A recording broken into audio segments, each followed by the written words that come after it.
Bonsoir Nicolas. Bonsoir Mohamed. C'est la belle histoire de ce début d'année et ça fait du bien. Nicolas, vous allez nous parler donc de Glas Marcano. Elle a 24 ans à peine. C'est l'une des futurs grands de la musique classique.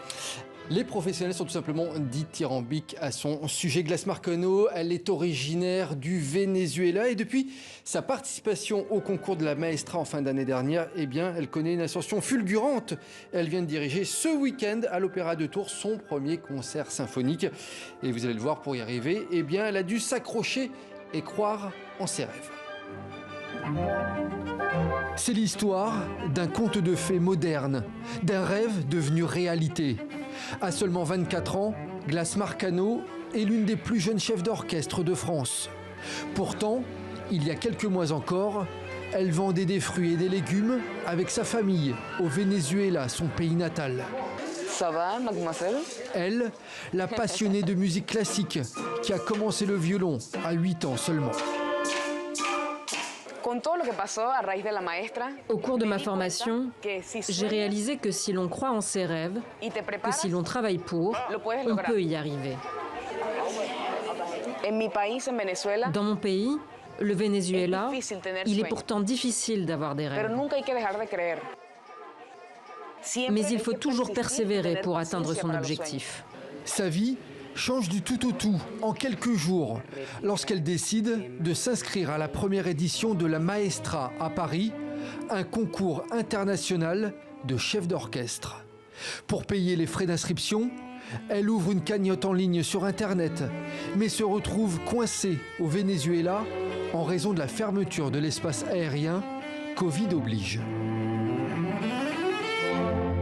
L'ambassade de France à Caracas se démène, lui offre le visa et lui trouve même un vol humanitaire direction l'Europe. Si Glas Marcano ne remporte pas le concours parisien, elle tape dans l'œil de nombreux professionnels qu'elle impressionne par son charisme et sa détermination. Parmi eux, le directeur de l'Opéra de Tours qui lui propose de jouer dans sa structure. Le plus important, c'est de faire de la musique, quel que soit le sexe ou la couleur de peau. L'important, c'est la passion et l'énergie sur scène. Je m'imaginais diriger un orchestre ici, en Europe. C'est quelque chose qui me faisait fantasmer. Et ça y est, j'y suis. C'est incroyable. Glas Marcano brise en éclats les barrières culturelles, sociales et linguistiques. Elle poursuit désormais son perfectionnement dans la musique au sein d'un conservatoire à Paris. Elle qui rêve un jour de diriger un orchestre à Vienne, à Londres ou à Milan.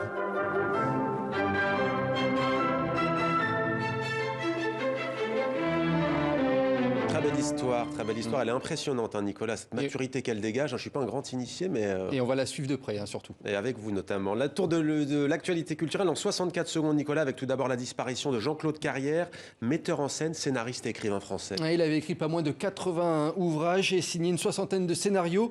Il avait d'ailleurs reçu le César du meilleur scénario en 1983 pour le film Le Retour de Martin Guerre. Il a aussi été parolier de Juliette Gréco, Brigitte Bardot ou encore Jeanne Moreau.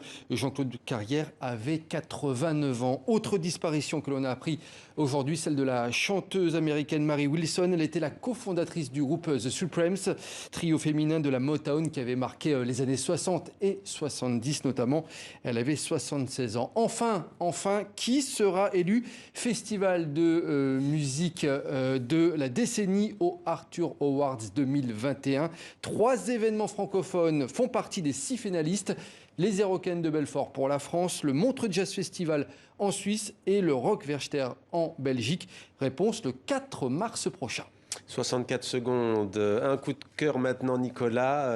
Petit par la taille, mais grand par l'originalité. Oui, je vous amène à Londres, Mohamed. Londres, regardez, où la plus étroite maison de la ville est à vendre.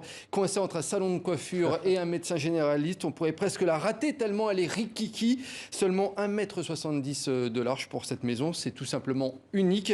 Mise à prix, Mohamed, 1 million d'euros. Ah, quand même. Est-ce que votre lit passerait dans cette maison ou pas? Je ne sais pas s'il passerait, mais en tout cas, j'ai pas le portefeuille pour. On va se cotiser alors. J'aimerais bien. Merci Nicolas. À demain.